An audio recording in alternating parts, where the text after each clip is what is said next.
ભરૂચ જિલ્લામાં આગામી 3 દિવસો દરમિયાન ઓરેન્જ એલર્ટની આગાહી વચ્ચે આજે દિવસ દરમિયાન ધોધમાર વરસાદ ખાબક્યો હતો.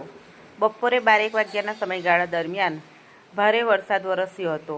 2 કલાકના ગાળા દરમિયાન 3 ઇંચ જેટલા વરસાદે અંકલેશ્વરના અનેક નીચાણવાળા વિસ્તારોમાં ઘૂંટણસમાં પાણી ભરાયા હતા. સૌથી વધુ બદતર હાલત અંકલેશ્વરના દીવા રોડની સોસાયટી વિસ્તારમાં જોવા મળી હતી.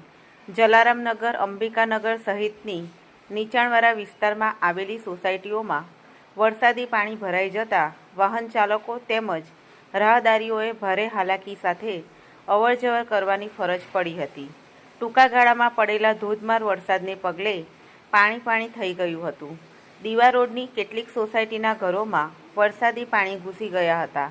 તો બીજી તરફ અંકલેશ્વરના 84 ભાગોળ, સુરતી ભાગોળ ઉપરાંત પ્રતિન ચોકડી વિસ્તારમાં મુખ્ય માર્ગો ઉપર વરસાદી પાણી ભરાઈ જતા ટ્રાફિક જામના દ્રશ્યો સર્જાયા હતા.